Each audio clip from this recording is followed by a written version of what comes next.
You're watching Experience Comic Culture and Sales. Streaming live daily to Facebook, YouTube, Twitch, and Twitter. 2, 1. Hey everyone, it's time for the Geek Chat.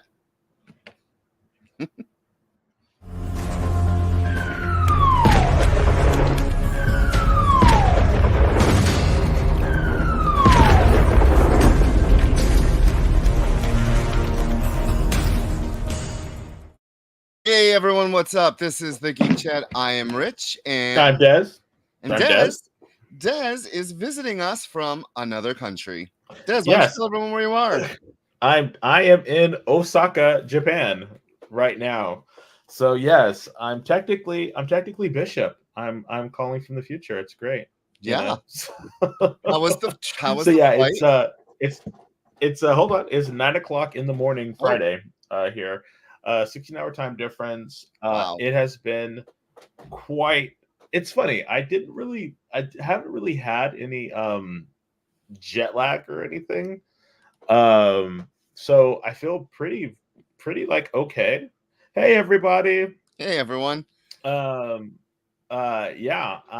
CJ Design. Welcome to all of us. But yeah, in Osaka, Japan right now. And it's 9 a.m. This is our third day here. The flight. So the flight was crazy. You fly up California up to Hey Paul. Hey Paul. He's in the room with me. you fly up and you skirt up around the top of the world. Through Alaska and then back down.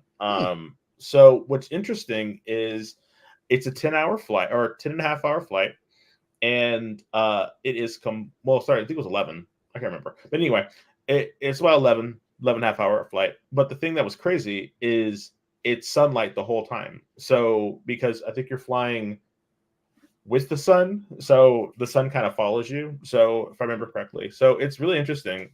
The flight actually wasn't that bad. And having living in California and realizing that you can drive for damn near 24 hours and still be in the state and having that, it's very interesting.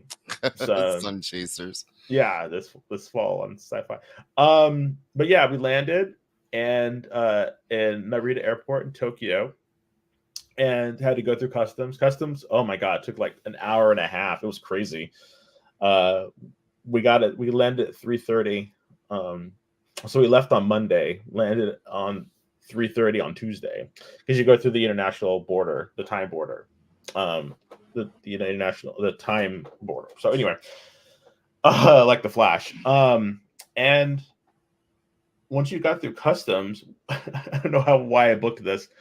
We had to jump on a Shinkansen bullet train to go down to Osaka. So it was 11 hours or so on the flight, another hour on a train to get to Tokyo Station, and then another 2.5 hours to get to Osaka. Jeez. So we were awake for over 24 hours. So wow. It was pretty crazy. And then we missed our train. Because I had a connection, but because customs took so long, we missed our train. But the cool thing about Japan is you basically buy a reserved seat, and if you miss your train, you can still use your ticket. You just have to sit wherever there's an open car seat. And if someone has bought a ticket for your seat, you get up and move. So, and everyone was really friendly. I really thought that the language barrier was going to be thank you, International Dateline. I thought it would be really super hard, but Google Translate is a game changer. It really works well. Folks understand what we're saying, and there's a lot of folks in Japan who speak some amount of English and who can really understand what you're saying, at least in the big cities. So language was not that bad of a barrier, and with Google Maps and everything is Romanized. So it's not in English, but it's Romanized, so you can kind of match where you're going. And so it's not super hard. The first day we spent in Osaka, we just walked around the city and looked at all kinds of stuff. And it's such a modern city. It's crazy. You know, it really reminded me of like New York or even San Francisco. It's Pre-San Francisco, not now. Yeah, not now. Definitely not now. Like the streets are packed, and we're in the Dotonbori area of Osaka, which is a really big area. If you're ever familiar with a guy running who has his hands up, it's a very iconic area of Osaka, and so it's right down the street from us, and so we've been walking around and touring all kinds of stuff. Found a couple of capsule gachapon. So I got a couple of store with the cat butt. That was really funny. Yeah, so I got a cat butt. You did? So I got a cat. Hey, speaking of cat butts, oops. All right, well, we're going to be doing that since he is in Japan. So let me get this out of the way. You are watching us on The Experience. You can like us on YouTube, Facebook, Instagram, Twitch, TikTok, and like the Geek Chat on Facebook. Hey, I'm back. Hello again. Yeah, I'm using a pocket Wi-Fi. So I'm only going to be here for the first 30 minutes. Yep. And we're going to talk about a little bit more about the trip, and then we're going to go into X-Men 97 episode 3, because even though it's a different time zone here, I'm still watching the X-Men, and it has been fantastic. So a couple of things real quick. The video game stores are crazy here. The secondhand stores are crazy here. There's this thing called Book Off and Hard Off. And what? So think about it's a Circuit City, a Ross, and a Home Goods all mashed into one big store. Wow. And it's all used stuff. But the thing about used stuff, which is really weird, is it seems to be like, you know how Ross gets like secondhand stuff that's been discounted? Yeah. It's kind of like that. So it's all new stuff. What seems like new stuff, but some of it is used and some of it is new. So it's really cool. We're going to be going to there's a Book Off or a Hard Off Plus down the street from us that we're going to go to later today, because today we're going to be going and doing more shopping. And so Make 2 has a question. Do you see any boom boxes? No, I'm in the future, not the past. No boom boxes. But the area that we're in is like a little Times Square, or like a little. No, actually, it's more like a little Vegas, Fremont Street, Vegas, because there are the big streets, like there's like these really big long streets, and then in between the side streets they have built awnings, and you can walk in on different areas. And the malls here are not like a typical mall where you go into like the Westfield and you see like, you know, Echo Limited and you see all these different stores. It's not like that. Everything is open area, and it's like an open floor plan, and people set up little shops. It's really interesting. Yep. Again, this will be happening. So I want to let everyone know, head to comicshoppingexperience.com, sign up on the Experience's mailing list, and it will tell you everything that is on the Experience every day. Hello again. Hello. So again, so yeah, it's totally fun. If you can come to Osaka, definitely do it. And it's just been a lot of fun seeing all the different stuff and eating all the different food. 7-Eleven here is fantastic. They actually have really good food. Oh yeah, we've eaten at 7-Eleven quite a bit. Hello, Kenneth. You know. Hi, Kenneth. But yeah, it's been yes, Osaka is definitely a foodie town, and we've gone to a couple of really good places so far. But yeah, 7-Eleven. There's another place called Family Mart, and another place called Lawson's, and they're all convenience stores, but they have like actual nutritious food that you can eat and pop in and stuff. So it's funny. Japan opens up at like 9-10 o'clock and closes down at like 10, unless you go to a specific area that's open. So, but yeah, Make 2 Japan is fantastic, and we're very lucky because right now the yen is really weak against the dollar. So it's like $1 is like 66 cents. So Oh, wow. it's pretty crazy. Yeah. Wow. Well, yeah. I'm glad you're having fun so far. Yeah. Who's it's a lot watching of the fun. cats? Randy is. Randy Oh, is cool. watching the cats. Uncle Randy Awesome. has gone over there. He goes over there every other day and scoops. I didn't ask him to do it every other day, but he's loving it. It gives him something to do, I think. Cool. But yeah, so the next week I'll be doing this again, and I'll be doing the first 30 minutes, but we'll be in Tokyo. So today, after I finish this, we're gonna get dressed, go have breakfast, and go hang around the city. And then tomorrow, which is Saturday here, we're going to Kyoto to look at shrines and do more shopping. And Cool. then yeah, so next week, when you see me, we would have already went to Mount Fuji. Yes, we would have already went to Mount Fuji and some other places. So I can't wait to tell you about that. Awesome. But let's get into this X-Men 97 episode 3. Wow. Hey, Magneto got a title card. Yes. No. He had a title card in the second one too. Really? I didn't notice it. But they did change. They changed the intro yet again. Yes. I'm loving it. You shouldn't skip it. Did you see the change? Uh-huh. Jubilee, it was Robert instead of Jubilee running to the fence. Uh-huh. Oh, so good. Yes, the intro was amazing. I loved it.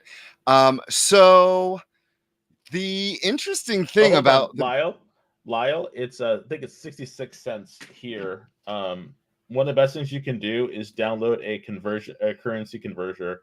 So yeah, so $1 is $1 is 66 yen. But he's talking Canadian dollar. Yeah, but for American, it's crazy how different it is. So yeah, it's amazing. But anyway, back to what we were saying. So did you notice that in the end of episode 2, when Jean knocks at the door, and then when they pick up in episode 3, Roberto was there magically. I even went back to watch the end of episode 2, and he is nowhere to be seen. And you know what Coog says to me? He was in the bathroom. Yeah, he left. He did, but if you go back and watch episode 3, he is there in the room. It makes no sense.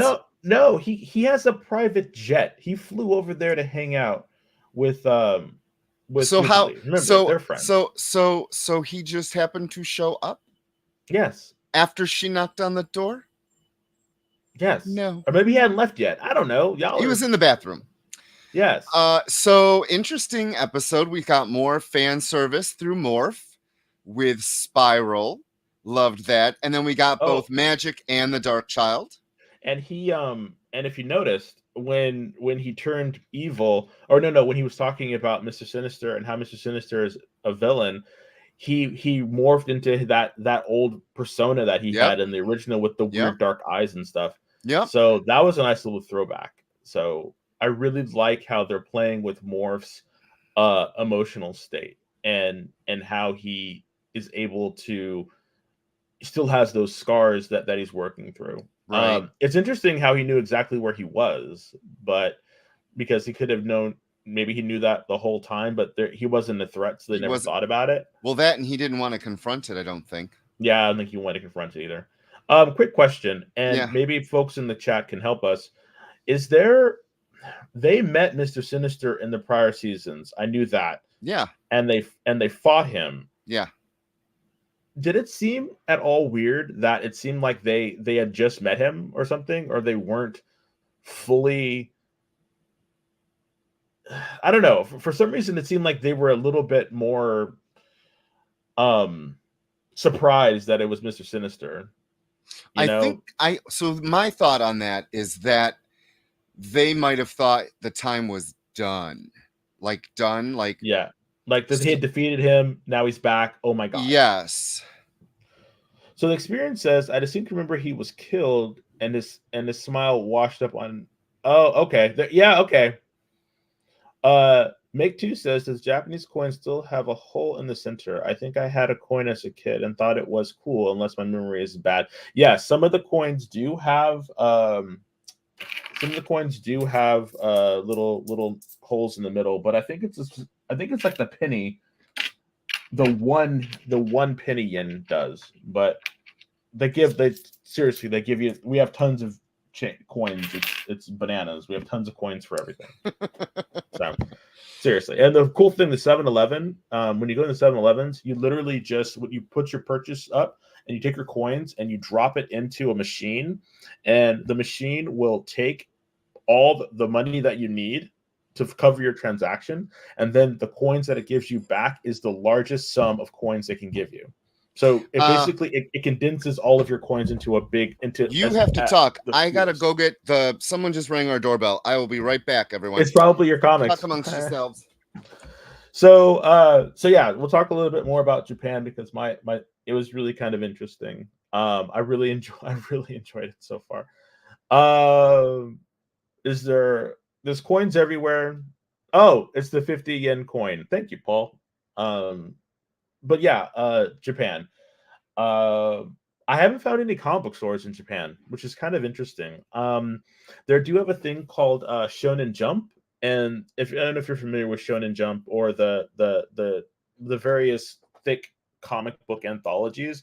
I haven't seen any of those yet, but they're like super cheap, and people usually will read them as they're commuting, and then they'll like recycle them as they go because they're literally like newsprint, but they're like super thick and they come out weekly.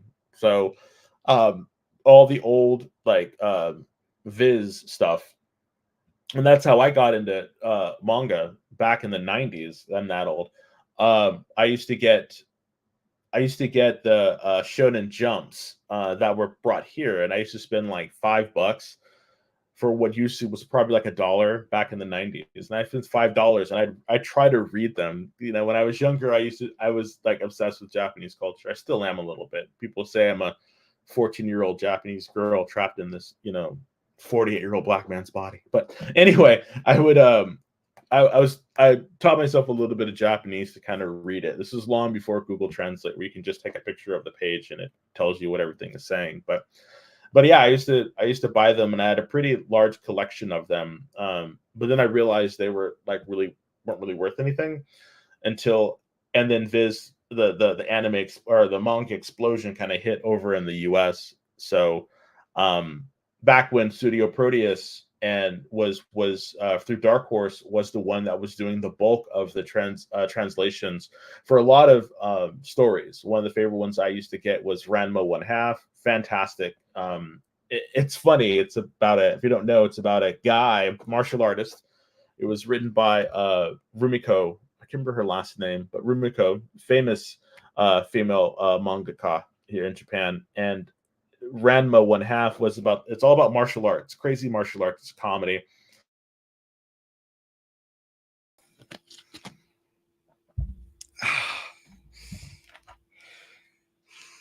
I'm back. Out of breath, but I'm back. I'm back. So let me finish the story real quick about Ranma 1/2. So he's a martial artist, and him and his father were traveling in China, and they fell into a Gegonkyo springs, cursed springs, and whoever falls in the spring when they get hit with cold water turns into a girl. And his father fell into a spring. Whenever he gets hit with cold water, he turns into a giant panda. So hilarity ensues as you have this basically guy who, whenever he gets hit with cold water, turns into a girl. And so it's just a funny story with multiple characters. And I've read it. I read the whole series, and it was one of my favorite, manga series. So, in any case, Rich is back.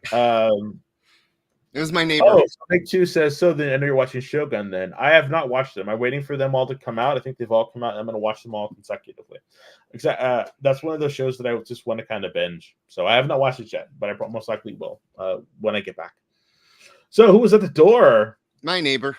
Oh, she accidentally rang the doorbell.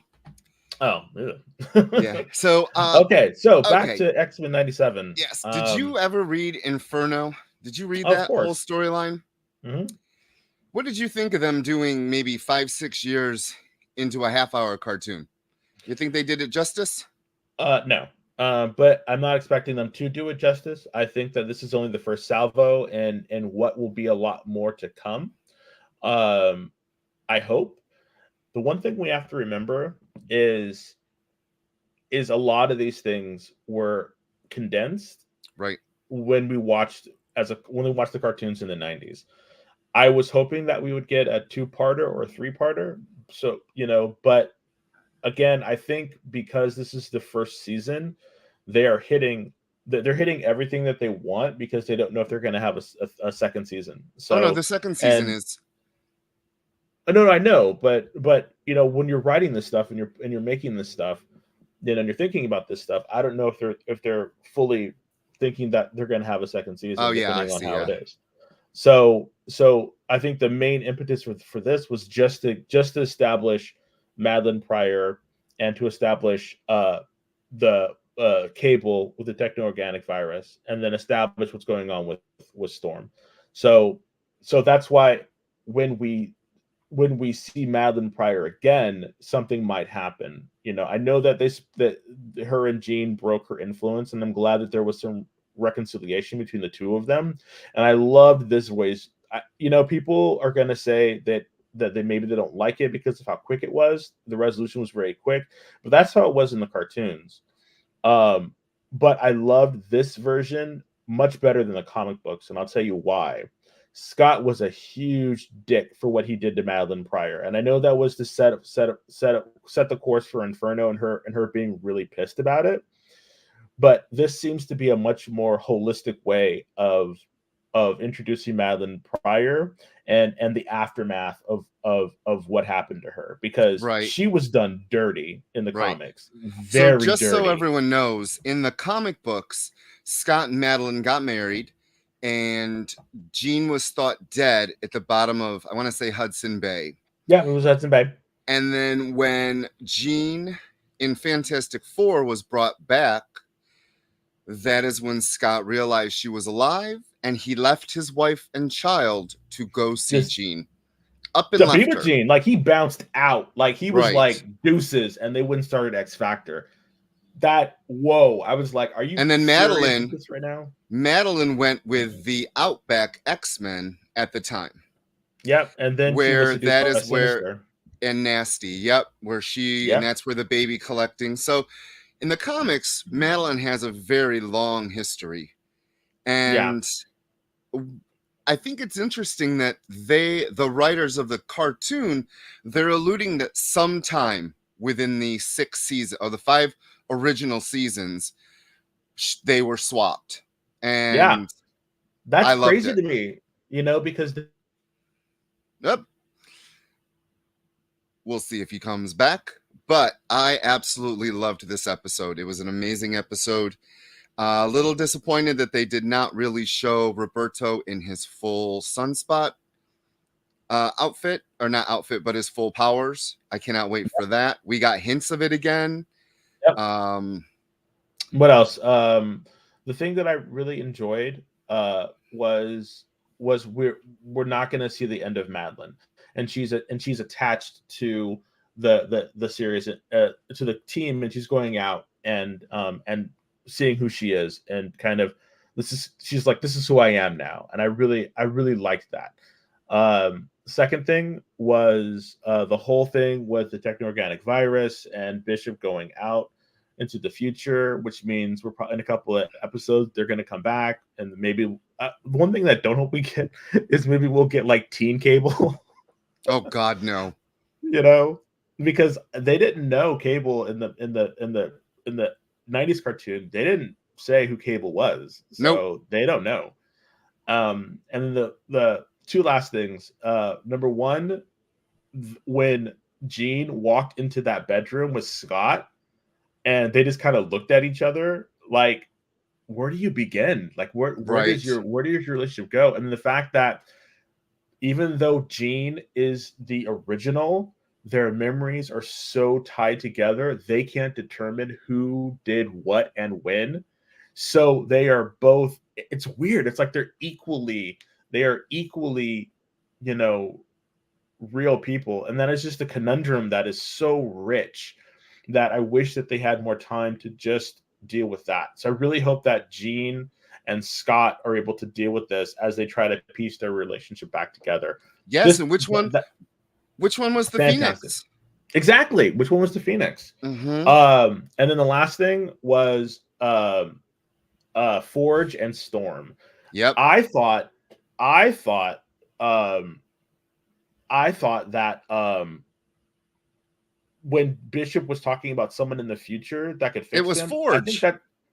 But yeah, I thought it was Forge. But now I'm thinking, is what's going on with this Forge that's in the past? And she was in her punk outfit. Yes, I know. Make Two says, I hope we see the other characters not portrayed by Morph.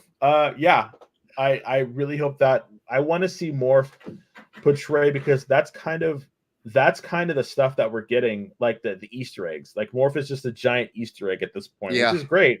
And I'm really glad that they're not shying away from his powers, and that his powers can be offensive, as well as defensive. Mm-hmm. Oh, so Experience says, I mean, these days they can just form a polycule with Jean, Madeline, Scott, and Logan. Oh my God, when Jean was reading Logan's mind and he was like, "Oh, I didn't know you thought this much about me," and then she's like, "Scott," and he was like, "Damn, whoa!" They stay doing Wolverine dirty. I swear. Oh, wait till you read X-Men 97 #1 when he finds out Jean's pregnant. It is a sad looking Wolverine, let me tell you. Oh, so the 97 comic is the one that bridges the gap. And I'll be reviewing that on the second half. Yeah. Yeah, I cannot wait to I will listen to what's going on if I can. It depends on the Wi-Fi. So you can see I'm kind of cutting out a little bit, but video is not really a big thing. But again, I want to say thank you all for joining us. Thank you for listening to me talk about my trip in Japan. I will be posting pictures and I don't know where yet. So I'll let you know if you want to see my travel vlog. I'll let you know where that is. It'll probably be on YouTube somewhere, but I will let you all know then when I get back to the States. But that's it for me. I still need to get dressed and do some other stuff. I mean, I'm dressed, but I got to get ready to go out and explore Osaka. So it's good to see you all. It's good to see you, Rich. I know we still text and what's going on, but it's good to see your face. Good to hear JD's voice. And I miss you all. And I will definitely see you on Thursday's show. We're getting ready to go to our first commercial break, and then I'll be leaving during the commercial break, and Rich will be doing I got some number ones for you. Mm-hmm. Yep. Thank you so much, Make Two, and I'll talk to you guys next Thursday. All right, bye. And with that, we're going to commercial. See you when you get back.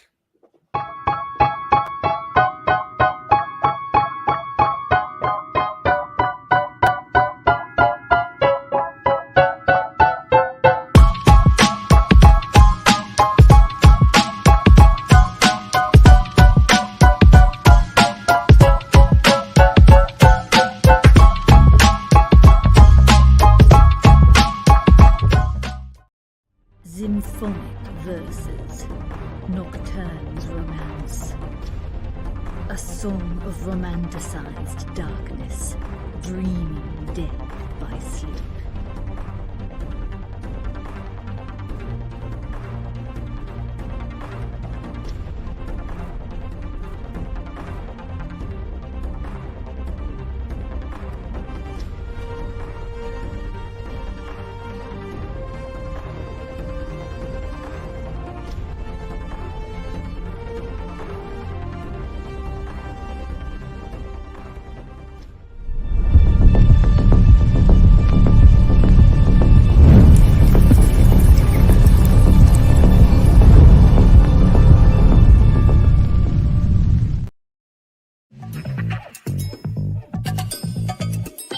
Live from New York.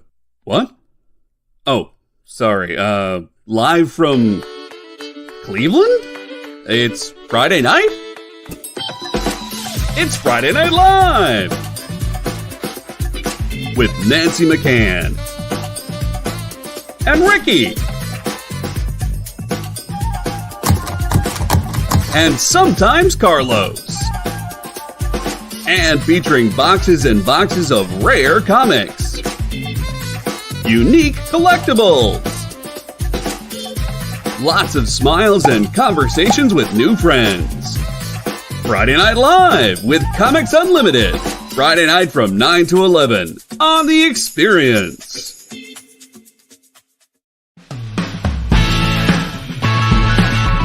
Join the party. Head over to our link tree to find all the links for everywhere The Experience is all the time.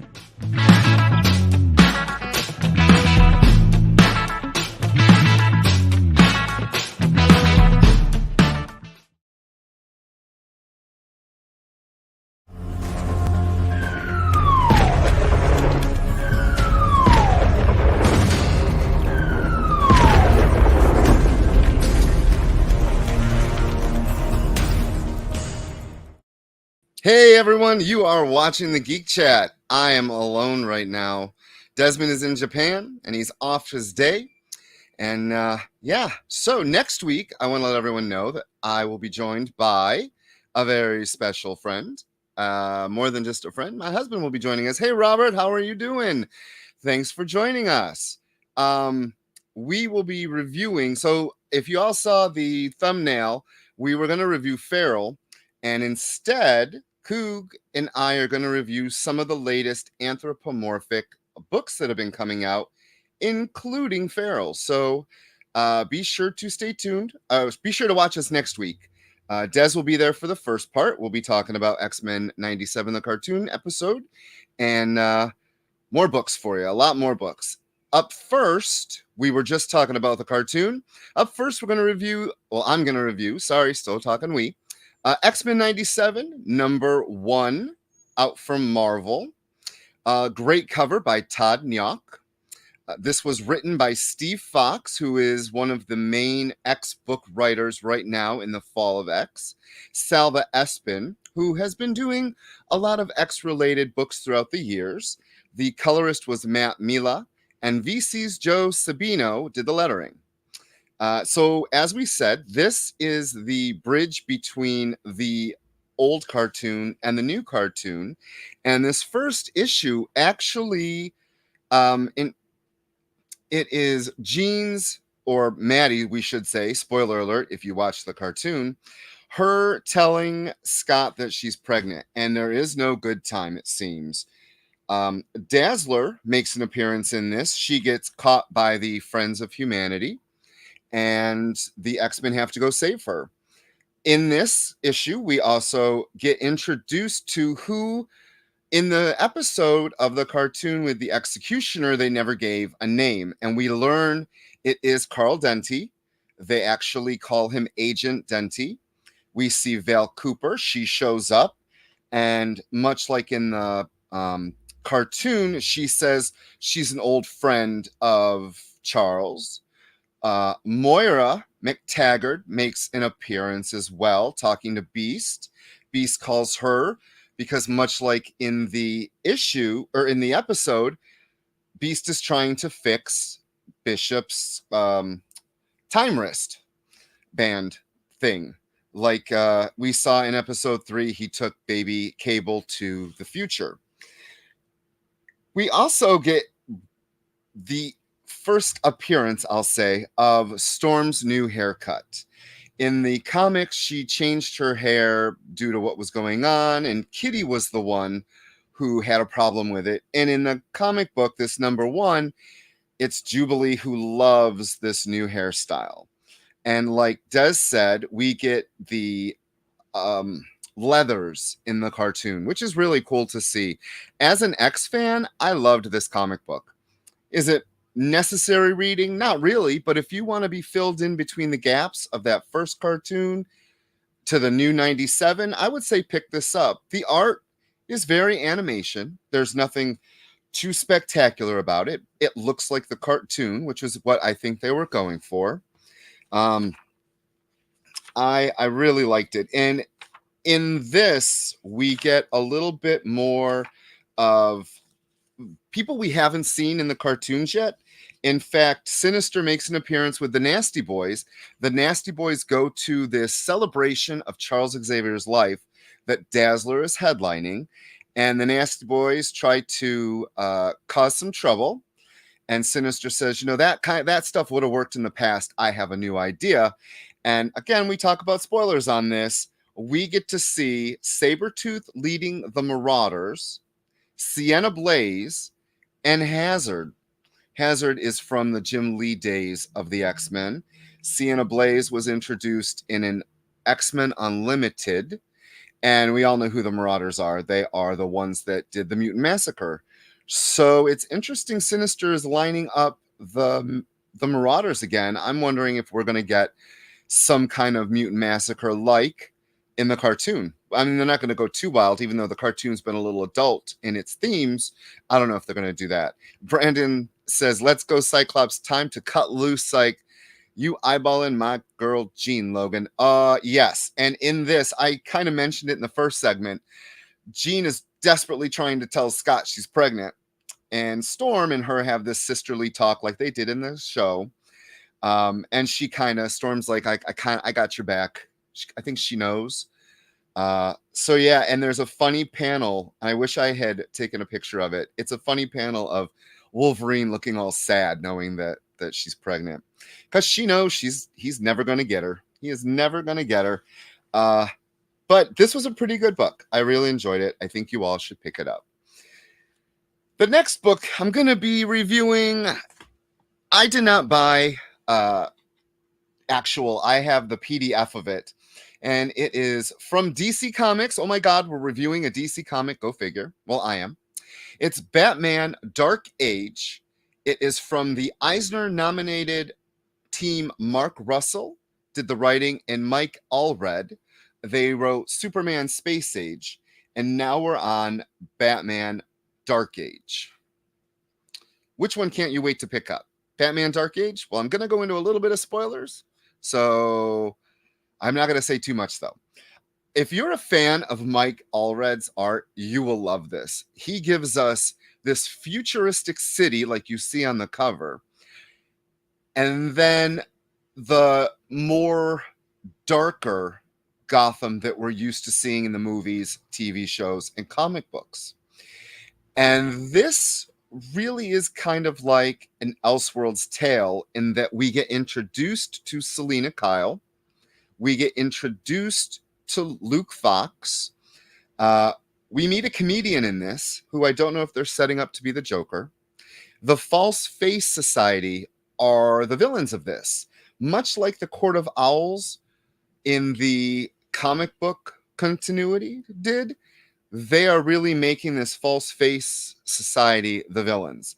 And it is a new take on the origin of Batman in that Bruce Wayne's mother and father go to see the Mark of Zorro, and they don't come back.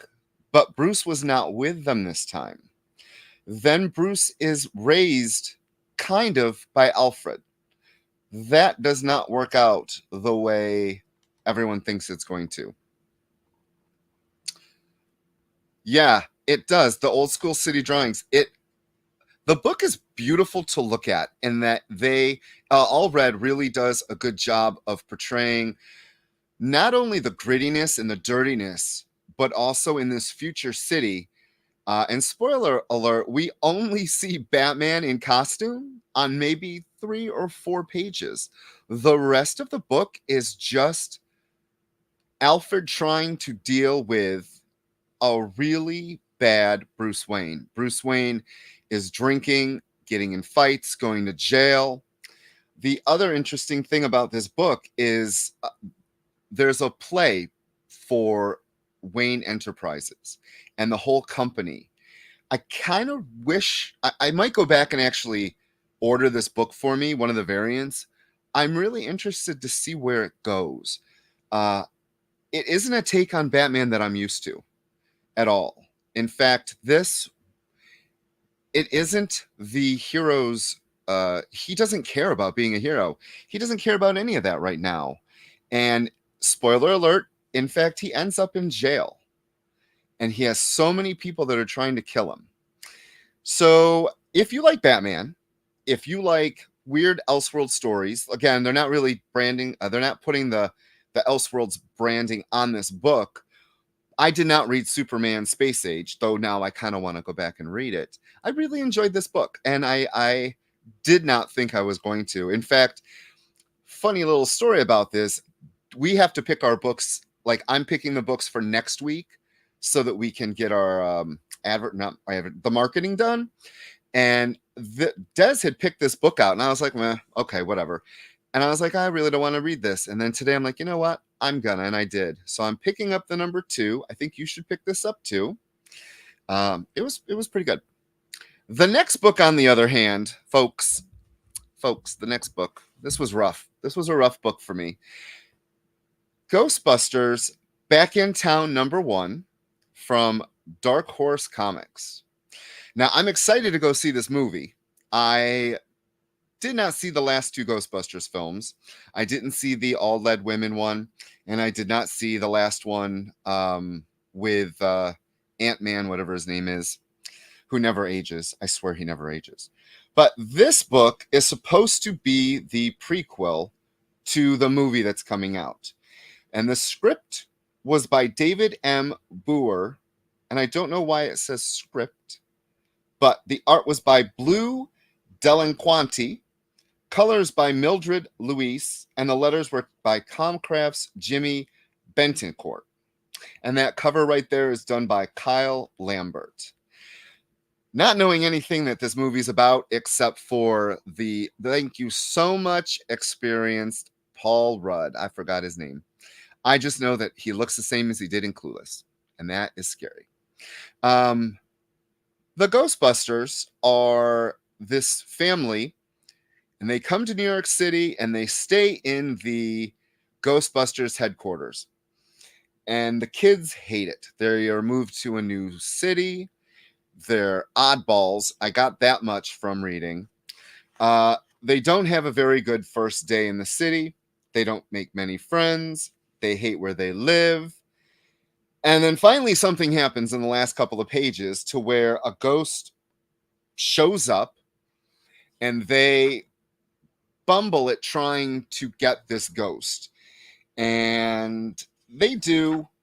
They put it away, and we get the last page, the last panel shows us, if you've seen the commercials for the new movie, it shows Ray's Occult Books. And of course, that brings in the old team. I was not impressed by this book. The art is a little too cartoony, whereas X-Men 97 was cartoony, and it was meant to be cartoony because it references and harkens back to that cartoon feel. This, on the other hand, when you take a human person's likeness and have to put it into a comic book form, sometimes it works. I know that Georges Genti, I believe that was his name, he did Buffy, I believe. And I know that they took a lot of time trying to get the characters in the Buffy comic book. I'm talking the original Buffy comic book that came out, not the new ones by Boom. They did a lot to make sure the likenesses looked like the characters. So in this Ghostbusters book, I'm reading it. I don't know who these people are, but the dude that's supposed to be Paul Rudd looks nothing like Paul Rudd. It was just a little too cartoony for me. And I do have kind of high expectations when it comes to comic books, but sometimes you just get what you get. So if you're looking for a prequel, if you're looking to get into the Ghostbusters before seeing the new movie, I would say pick this up. I unfortunately will not be reading the number 2 just because I don't care. I don't. But the next book, if you're looking for a new number 1, I would say this next book is a great jump on point. It is called Under York from Image Comics. And I had zero idea what I was getting into when I started this book. And one of the reasons why I wanted to read it was because I really like the artist. Coog loves this artist and reads pretty much everything she writes or draws, because I believe she's a writer too. Mirka Andolfo's a writer too, right? Yeah, she's a writer too. But this story was written by Sylvian Runberg, art by Mirka Andolfo, inks by Carmela Zagaria from Arcane Arancia Studio, I believe that is how you pronounce it. Colors by Pinky Hamilton. And the lettering was by Fabio Amelia. And the cover right there was done by Mirka Andolfo. And I don't know what localization means, but Steve Orlando, we've mentioned him before. He has been writing a lot of good stuff, including the new Scarlet Witch Quicksilver, which we haven't reviewed in a while, but it's been a really good book. He did the localization, whatever that means. I don't know. So it starts off with a child doing some weird ritual and then tells his parents to drink this potion or I will slice my throat right in front of you. Crazy 3 pages in. That's 3 pages in, and you get a child holding a knife to its neck saying, I'm going to kill myself. And I was like, oh, word I can't say. Then it gets into the story. And I just have to say the art in this is comic book.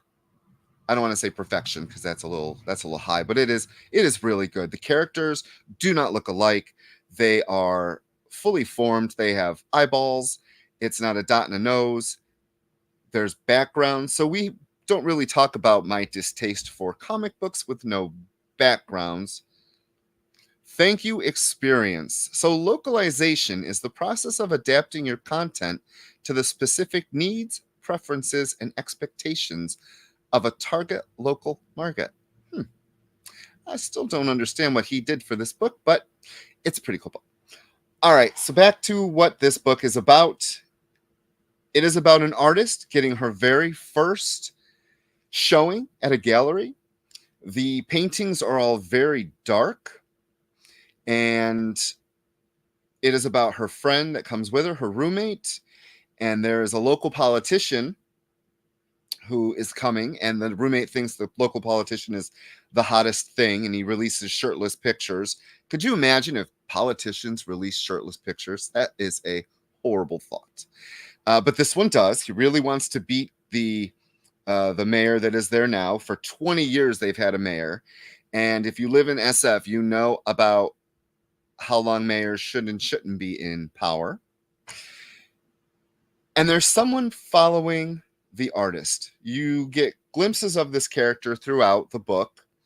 And by the end, the book takes a total, spoiler alert, a total shift in tone. It becomes a magic book, and that is the hook. A couple weeks ago, we reviewed a couple books that it either took too long to get to why you should read this, or it did it real quick in the beginning. For me, I need to be hooked by, I would say, halfway through the book, you should give me a reason to still be reading it, right? Yes, Robert, I agree. There's a pentagram on the cover. So I did not expect it to be like this. They talk about New York City being upper and lower. And when you come up above the subway, it's light and it's bright. When you go under the subway, it's dark. That isn't what they were meaning by the time you get to the end of this book. I'm not going to spoil it for you, but the twist is enough of a twist where after this, I was like, I need to read the number 2. I am going to need the rest of this series. It drew me in that much. The paintings come to life. You meet exactly who the guy is that's following her. He's on the cover. There is a relationship between them. Then you meet the book. It's like 2 books in one. It really is.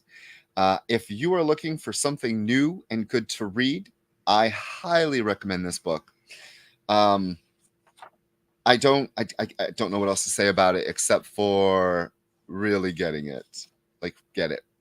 And the newest, so Mirka Andolfo, her newest books are in trades now.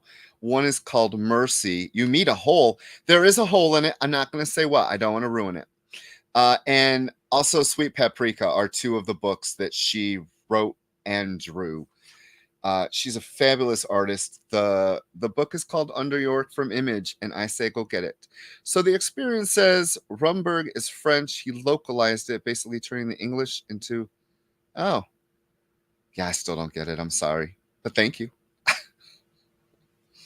I went a little faster than I thought I would. So we don't have a picture for it, but I just want to say X-Force 50 came out this week, and it is the last issue. And since we're ending the show's only going to be an hour tonight. I'm very sorry, everyone. Next week, we will have a full hour and a half show. Coog will be here. We will be doing reviewing some books about anthropomorphic animals. And then we will be talking about some retailer things with Scout Comics. And we'll be going over some new number ones that we're excited to talk about. And Des will be here in the beginning. But I just want to talk about X-Force real quick. I, being an X-Men fan, love the different teams. I always have. Whether it's the blue and the gold, Uncanny, Generation X. I read them all. And this newest, just a lot of animals from Captain Carrot. I love that. This newest incarnation of X-Force was the CIA team that needed to do things that Krakoa couldn't get done because they had their rules and the whole, ruling party. So X-Force did what X-Force needed to do. And a lot of people, it went on a little, some of the arcs ran a little too long. Like I really didn't love where Colossus betrayed the team, whatever. But Beast was the whole idea behind this X-Force.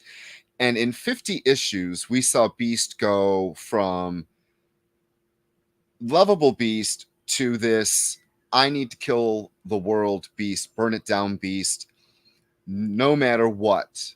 And it was a crazy ride. It was a very crazy ride. Benjamin Percy and Joshua Cassara and Robert Gill. Robert Gill was the artist that was on the last half of the book. They really put together a great series in which no holds barred. You didn't know what was going to happen. And I really am going to miss this book. I don't know if they're going to, we don't know the books, the side books. We only know about the 3 main books that are going to be coming out. They haven't announced any of those 6 or 9, I think it was 6 side books. I don't know if we're going to get anything like this again because they want to change the tone of everything that's going to be happening in this new X world starting in June. But I'm going to miss X-Force. I loved pretty much all the X-Forces that came before it. That's it. Thank you so much, Experience. That is the last issue. The funny part is, because Marvel doesn't really, they print what they want to print when they want to print it. If you're reading the Wolverine book, some of these people are dead. And that is the crazy thing. In Wolverine's book, Kid Omega is ahead, just ahead. And Laura, X-23, now Wolverine, is captured. I'm going to miss Sage. I've always loved Sage from when Chris Claremont wrote the Destiny Diaries. And Sage used to be Tessa. Tessa was Sebastian Shaw's, I don't know the right word for her, servant, I'll say. She's a living computer. And I love the fact that Chris Claremont made her an agent for Xavier that was supposed to be a mole within the Hellfire Club. And then she became a member of the team. And then they brought her into X-Force. Omega Red, another great character who had some fun parts in this run. And then Domino. Domino is a great character who in this is bonded with a lot of Krakoan technology. That's how she has her wrist blasters on her arm. So, yeah, I'm going to miss X-Force. Benjamin Percy wrote the hell out of this book. Wolverine, they're going out with a bang in Wolverine as well. They're just slaughtering people left and right, including his son, who was dismembered, beheaded, and made to spell out happy birthday. Comic books are amazing because all these people are coming back. We already know Kid Omega's back. We've seen it in the teaser for the new X book he's in. Wolverine's only going to be on one team, thankfully, instead of being on 50 teams like he was in the 90s.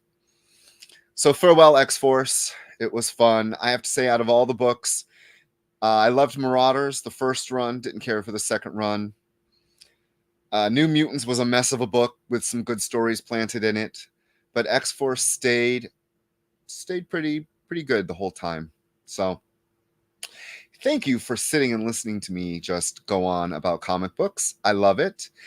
Des will be back next week for the first half, and then the first week in April, we'll be back doing everything together again. It's been fun. Thank you all for showing up. Thank you all for watching. We really appreciate it. Sketch Up with Mog and Mel is on in an hour at 7 o'clock Pacific, 10 o'clock Eastern. I kind of forgot to write down who their guests are, but they are always having great guests and usually having great giveaways. Be sure to watch the experience every day. There's always something on for everybody, whether it's talk shows like Des and I's The Geek Chat. There's Minute to Skim It. That's on Tuesdays, I believe. The Thursday lineup is amazing. We have the guests for thank you. Their guests are Sam Johnson and C. Granada of Geek Girl. So be sure to watch them. They're fun. But Thursdays on the experience, we start off with Jam Comics. The Dan Wickline show is at 5 Eastern. What's in the Box with Miss Jen is at 6 Eastern. The Geek Chat, us are on at 8 o'clock Eastern. This Eastern stuff is confusing. And then Sketch Up with Mog and Mel. So Robert, you can go to comicshoppingexperience.com and you can see what's on every day. There's a little the header at the top. Click on that and you'll be able to see all the shows. There's sales shows where you can buy things. That's what Jam Comics is.